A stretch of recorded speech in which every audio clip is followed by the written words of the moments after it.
საქართველოში გადაუდებელი სამედიცინო დახმარების სისტემა კიდევ ერთ მნიშვნელოვან ეტაპზე გადავიდა.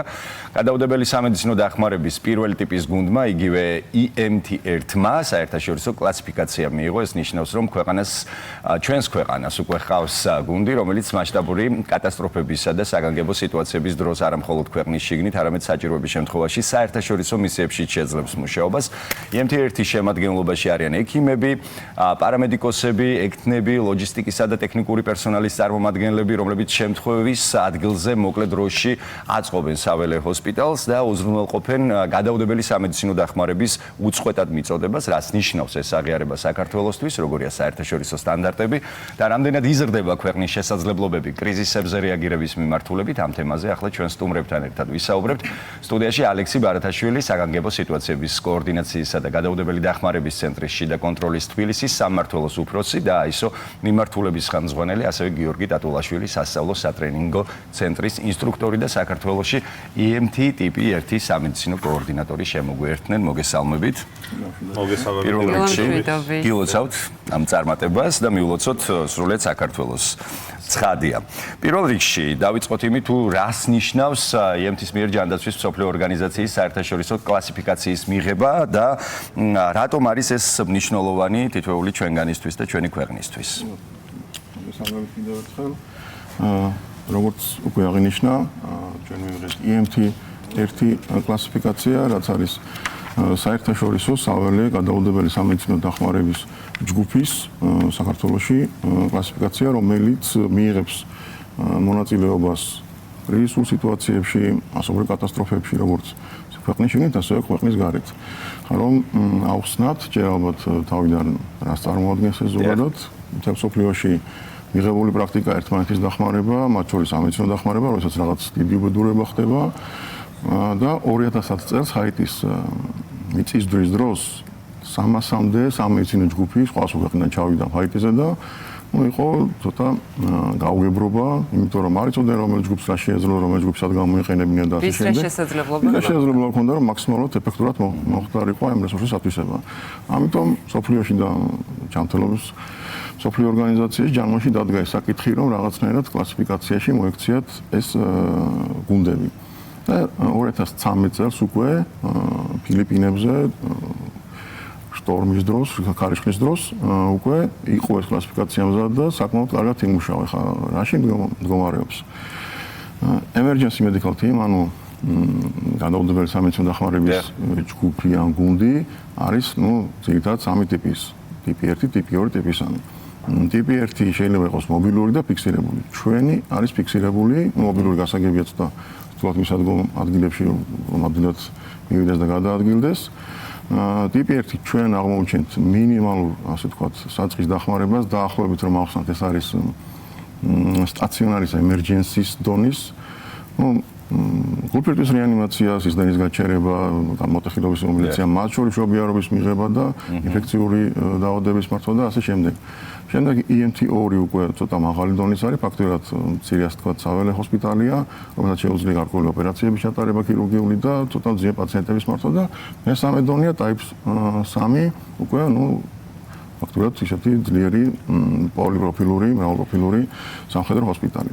ჩვენი არის EMT1, როგორც აღნიშნეთ, ფიქსირებული ჯგუფი და ხაზი უნდა გაუსვათ, რომ პოსტსაბჭოთა სივრცეში მარტო ჩვენ გვაქვს ეს EMT1 კლასიფიცირებული, ეს ერთი კვირის წინ იყო ჩამოსული ექსპერტთა ჯგუფი, რომელმაც ეს ვერიფიკაცია მოგვანიჭა. ისიც რა არის საინტერესო, რა მოთხოვნების, იგივე რა სტანდარტების დაკმაყოფილება გახდა საჭირო იმისთვის, რომ გუნდს მიეღო ეს სტატუსი. ალბათ არის გარკვეული სტანდარტი, რომელსაც უნდა ვაკმაყოფილებდეთ. ჯანდაცვის მსოფლიო ორგანიზაციის მიერ გამოყოფილი იქნა ექსპერტთა ჯგუფი, რომელმაც ასე ვთქვათ, მონაწილეობა მიიღო ჩვენი გადაუდებელი სამედიცინო დახმარების ჯგუფის შეფასებაში და ძალიან მკაცრი შეფასებები იყო მათ მხრიდან, გავიარეთ სხვადასხვა მიმართულებით, სწავლებები და სხვადასხვა მომზადებები იმისთვის, რომ შევხვედროდით აი ამ მკაცრ შეფასებას და როგორც ბატონმა ალექსმა ახსენა, ამ წლის 24 იუნის მივიღეთ საერთაშორისო ვერიფიკაცია ზუსტად მსოფლიო ჯანდაცვის ორგანიზაციის მიერ ასე ვთქვათ გამოგზავნილი აი ამ შემფასებლების მიერ. კი ბატონო, იმ სიკეთეების შესახებ გასაგებია თუ რა სიკეთეს აძლევს თავად ჩვენს ქვეყანას და ასევე მსოფლიო საზოგადოებას აი ეს გადადგმული ნაბიჯი ამ შემთხვევაში კიდევ ერთი პროფესიონალების გუნდი შეემატება გადაუდებელ სიტუაციებს, როდესაც ადამიანებს დახმარება სჭირდება. თუმცა რა შესაძლებლობებს აძლევს ეს საერთაშორისო კლასიფიკაცია თავად საქართველოს და EMT-ის გუნდს საინტერესოა. EMT-ის გუნდს შეუძლია იმოქმედოს როგორც ქვეყნის შიგნით საგანგებო სიტუაციების დროს სხვადასხვა ლოკაციაზე შეგვიძლია გავშალოთ საველე ჰოსპიტალი და ადგილობრივად უზრუნველყოთ გადაუდებელი სამედიცინო დახმარება მაგრამ რაც შეეხება აი ამ ასე ვთქვათ კლასიფიკაციას მსოფლიო ჯანდაცვის ორგანიზაციის მიერ ეს გულისხმობს რომ ამ ჯგუფს არა მარტო ქვეყნის შიგნით ასევე ქვეყნის ფარგლებს გარეთ შეუძლია წასვლა და შესაბამისი დახმარების აღმოჩენა იმ ქვეყნისთვის, რომელსაც ეს ჭირდება. რამდენ სწრაფად შეუძლია გუნდს მობილიზება საინტერესოა და იგივე საველე ჰოსპიტალის სრულფასოვნად სამუშავება. დიახ, მოგახსენებთ. ეს არის დროში დათვლადი ვთქვათ? რა თქმა უნდა. დღეს ასე ვთქვათ, მსოფლიო სტანდარტით 72 საათი გვაქვს იმისთვის, რომ ადგილზე უკვე მზად ვიყოთ პაციენტების მისაღებად, მაგრამ ქვეყნის ფარგლებს შიგნით ეს დრო შედარებით მცირეა და უფრო სწრაფად შეგვიძლია რომ ადგილზე ასე ვთქვათ წარმოადგინოთ ჩვენი საველე ჰოსპიტალი თავისი აღჭურვილობით, სამედიცინო პერსონალით და იმ ლოჯისტიკური მხარით და უზრუნველყოთ პაციენტების მიღება. მაგრამ როდესაც უკვე ქვეყნის ფარგლებს გარეთ გავდივართ, მაქსიმალური დრო ეს არის 72 საათი. 72 საათში ჩვენ შეგვიძლია რომ სრულად მობილიზირებული ჯგუფი ყავდეს ადგილზე და რა თქმა უნდა უზრუნველყოთ პირველი პაციენტის მიღება და სამედიცინო დახმარების აღმოჩენა. გასაგებია რესურსები ახსენეთ თქვენ და აღჭურვილობაც მათ შორის საინტერესოა აი ეს ჩვენი რესურსი, მათ შორის აღჭურვილობა რით ვართ დაკომპლექტებული და რამდენი პაციენტის მომსახურება შეგვიძლია ასე რომ ვთქვათ. კი ბატონო. რაც შეეხება გუნდი დაკომპლექტებულია 36 პერსონისგან, აქედან 20 არის სამედიცინო პერსონალი, ხოლო 16 გახლავთ ლოჯისტიკური მხარე, რომელიც უზრუნველყოფს აი ამ მობილიზირებას და ადგილზე სათანადო რესურსებით უზრუნველყოფას უშუალოდ სამედიცინო ჯგუფის. სამედიცინო ჯგუფი შედგება ექიმებისაგან, პარამედიკოსებისაგან, ექნებისაგან და უმცროსი ექიმებისგან. ყავს გადაუდებელი სამედიცინო დახმარების ექიმი, ასევე წარმოდგენილია მეანი, პედიატრი, ფსიქოლოგი და ასევე ხო, ინფექციური მიმართულებით შეგვიძლია პაციენტების დახმარება, გვაქვს სპეციალური განყოფილება და რაც შეეხება აღჭურვილობას, საველე ჰოსპიტალი წარმოდგენილია კარვებით, არის ასე ვთქვათ ძალიან მარტივად გასაშლელი, გასაბერი კარვები არის ასე ვთქვათ ჩვენს აღჭურვილობაში და ყველაფერი მაქსიმალურად მობილური, რომ ხო, მაქსიმალურად მობილური, პორტატული, რომ ადვილად მოხდეს მისი გადატანა ადგილიდან ადგილზე და მარტივად გაშლა დროის ხანმოკლე პერიოდში და რაც შეეხება აღჭურვილობას, აღჭურვილობა სრულიად შეესაბამება მსოფლიო სტანდარტებს. სამედიცინო აღჭურვილობა არის წარმოდგენილი დაწყებული სისტემის შემაჩერებელი ლახტებიდან დამთავრებული სუნთქვის აპარატებით. ბატონო ალექსანდრე, მაინტერესებს აი ლოკაციას თუ აქვს მნიშვნელობა ვართ მასშტაბში შეზღუდული თუ ნებისმიერ წერტილში შესაძლებელია რომ გამოგიძახონ და საჭირო დახდეს თქვენი ჩართულობა. უნდა ითქვას რომ როგორ ხდება ინიციირება საერთოდ როგორც წესი თვითონ ჯერ სადმე რა მოხდა ან მასობრივი კატასტროფა ან ნებისმიერი რამე მოვლენა ჰუმანიტარული კრიზისი და ასე შემდეგ მთავრობა წყვეტს რაკნას ჭირდება თუ არა დახმარა თუ გაუმკლებლობა თუ არა. შემდეგ ეს შეიძლება მთავრობებს შორის დონეზეც მოხდეს ან გაიაროს თქვა ჯანოს სოფლიო ორგანიზაციის ოფისი და იქიდან მოხდეს ამის ინიციირება და შემდეგ უკვე ხდება გუნდის გამგზავრება როგორც ითქვა დაახლოებით 72 საათი მაქსიმუმია რომ მოხდეს უკვე ამუშავება სრულად და პაციენტების მიღება. რაც შეეხება კრიზისებს, რომელი სიტუაციებისთვის არის ეს გუნდები, როგორც უკვე თქვით, ხარიშხალი, მიწისძვრა, ჰუმანიტარული კრიზისები, მაგრამ იყო ერთი შემთხვევა 2014 წელს დაიწყო დასავლეთ აფრიკაში იყო ებოლას აფეთქება და ამ შემთხვევაშიც გამოყენებული იქნა EMT-ის გუნდები დაახლოებით 58 თუ არ ვცდები და ანუ ხა ჩვენ თუ ძირითადად ვართ ორიენტირებული ტრავმებზე და ასე შემდეგ ქირურგიულ ოპერაციებზე იმ შემთხვევაში ცოტა უფრო ინფექციური და იზოლაციის და ასეთი მიმართულებით წავიდა ამ გუნდების რასაც ასევე EMT1 აკმაყოფილებს. რა თქმა უნდა, კი ყავს სპეციალისტი ინფექციურის, ყავს სპეციალისტი ინფექციამისთვის და ეს ყველაფერი შეგვიძლია გავაკეთოთ. ანუ მაქსიმალურად არის მობილიზებული ყველა სიტუაციისთვის. ანუ საერთაშორისო კლასიფიკაციის მიღების შემდეგ ქართული გუნდი შეიძლება ითქვას, რომ შეძლებს იგივე სტიქიური უბედურების თუ ჰუმანიტარული კრიზისების დროს საერთაშორისო მისიებში მონაწილეობას. ასეა? დიდი აღიარება, ასე ვთქვათ, იმიტომ რომ ჩვენი სპეციალისტები, ექიმები, ექიმები, უმცროსი ექიმები, პარამედიკოსები შეიძლება აღმოჩნდნენ რომელიმე ევროპის ქვეყანაში.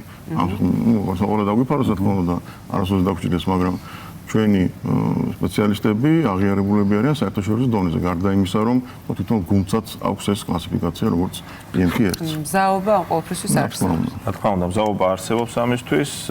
ეს მზაობა, როგორც გითხარით, ჯანმრთელობის მსოფლიო ორგანიზაციის ექსპერტებმა შეაფასეს ერთი კვირის წინ და გადმოგვცეს სერტიფიკატი, რომელიც გვაძლევს საშუალებას, რომ მთელი მსოფლიოს მასშტაბით ვიმოქმედოთ და უზრუნველყოთ გადაუდებელი სამედიცინო დახმარება და რა თქმა უნდა ეს სასიხარულოა ქვეყნისთვის, რადგან გავხდით სოფლიო ოჯახის წევრები შეიძლება ითქვას.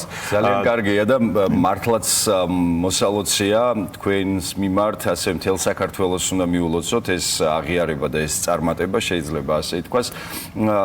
თუმცა აქამდე მისასვლელი გზა იქნებოდა ალბათ საკმაოდ რთული. რა თქმა უნდა ეს თქვენი ყოველდღიურობა არის EMT1-ის გარეშეც ნამდვილად დიდ შრომას დებს თითოეული პერსონალი, რომელიც ჩართულია ადამიანების გადასარჩენად, თუმცა ალბათ ამ კონკრეტულს კიდევ უფრო მეტი მომზადება დაჭირდებოდა, კიდევ უფრო მეტი წინასწარი გათვალისწინება ძალიან ბევრი დეტალის და ძალიან ბევრი ნაბიჯი, რომელიც ალბათ გადაიდგა, ხო, ამის შესახებაც რომ გითხრათ. დიახ, საგანგებო სიტუაციების კოორდინაცია და გადაუდებელი დახმარების ცენტრის ყველა თანამშრომელი გადის უწყვეტ, ასე ვთქვათ, სამედიცინო განათლებას, მაგრამ რაც შეეხება აი ამ კონკრეტულ შემთხვევას, ეს საჭიროებდა სათანადო მომზადებას, ჩატარდა არაერთი სწავლება ამ მიმართულებით და რა თქმა უნდა ეს სწავლებები არ ჩერდება და გრძელდება, წელიწადში რამდენჯერმე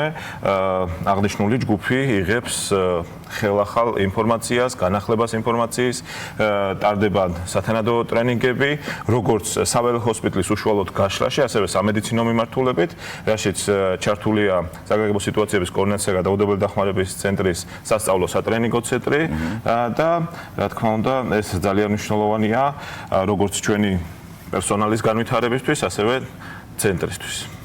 გუნდის მუდმივი ეს მომზადება საინტერესოა როგორ მიმდინარეობს ხოლმე. წელიწადში ამდენჯერმე ხდება გუნდის შეკრება, აი ესე როგორც ახლა უყურებთ და გადიან ამ სწავლებას, ხანდახან იმიტირებული სიტუაციებია და ეს ყველაფერი ხდება მუდმივად, რა თქმა უნდა, რომ მზადყოფნა როგორ მოწმდება ხოლმე. თქვა აი გუნდი არის თუ არა მზად. ყველა სწავლებას, ყველა ტრენინგს თან ახლავს სიმულაციური სწავლება. სწავლების დასასრულს საველე პირობებში ხდება ამ საველე ჰოსპიტალის გაშლა და სიმულაციური სწავლება პაციენტების მიღება. ხო, სულ განგაში, სხვადასხვა, ასე ვთქვათ, кейსებზე ვმუშაობთ, როგორც არის მიწისძვრა, წყალდიდობა და ასე შემდეგ და რა თქმა უნდა პაციენტების ნაკადის მიღება. და დაგვეთქვა ის ფაქტიც, რომ საველე ჰოსპიტალს 24 საათის განმავლობაში მინიმუმ 100 პაციენტის მიღება შეუძლია და რა თქმა უნდა სათანადო დახმარების აღმოჩენა. ეს მინიმუმ, თორე არის ასე ვთქვათ მასობრივი კატასტროფების დროს შეიძლება შედარებით უფრო მეტი პაციენტის მიღება შეძლოს აღნიშნულმა ჰოსპიტალმა. და უნდა აღინიშნოს, რომ ორი კვირა შეუძლია ამას გავაუჩეროთ, ასე ვთქვათ, იმუშაოთ მარაგები ყველაფერი, რაც არის საჭირო, არის და პლუს პერსონალის მზად არის ამისთვის. და რა არის შემდეგი ნაბიჯი უკვე EMT1-ის განვითარებისთვის, რომელიც გადაიდგმება, რა მიმართულებით იგეგმება კიდევ შესაძლებლობების კი ბატონო. რა თქმა უნდა არ ვჩერდებით, ვაპირებთ განვითარებას. როგორც ბატონო ალექსო მოგახსენათ, EMT1 ფიქსირებული, ეს არის პირველად გადაუდებელი სამედიცინო დახმარების ჯგუფი, რომელსაც მინიმალურ დონეზე, პირველად გადაუდებელი დახმარების დონეზე შეუძლია სამედიცინო დახმარების აღმოჩენა, მაგრამ ჩვენ გაგვაჩნია რესურსი იმის, რომ ჟანგბადით უზრუნველყოფა მოვახდინოთ არა მარტო საკუთარი ჰოსპიტალის, ასევე შეგვიძლია მიმდებარედ არსებული თუნდაც საველე ჰოსპიტალები რომ მოვამარაგოთ ჟანგბადით. გვაქვს ამისი რესურსი, გვაქვს სპეციალური მოწყობილობა, რომელიც არის ასევე პორტატული, შეგვიძლია გადავიტანოთ ნებისმიერ სიტუაციაში, ნებისმიერ რელიეფზე და ადგილზე ჩვენ უზრუნველყოთ როგორც საკუთარი ჰოსპიტალის უზრუნველყოფა ჟანგბადით, ასევე ეს ასე თქვათ, გავაზიაროთ თუ საჭირო იქნება სხვა ჰოსპიტალებისთვის. ძალიან დიდი მადლობა. წარმატება. აი ეს ერთხმად ერთხმად სინქრონში წარმატება ჩვენს ქვეყანას. წარმატება კი ჩვენი ქვეყნის წარმატების საწინდარია. ესე იგი შემოხვედით თუ არა ტელევიზიაში სიმშვიდემ დაისადგურა. საჭირო ხალხი ხართ. საჭირო ხალხი. თავს თუ მე მოგწესრიგებო არაფერი აღარ. ურმეცი მადლობა და წარმატება რა თქმა უნდა თქვენ ჩვენს ქვეყანას და კიდევ ბევრი წინ გადადგმული ნაბიჯი რომელსაც აუცილებლად გავზიარებთ შემდეგ ჩვენს ტელემაყურებელს დიდი სიხარულით.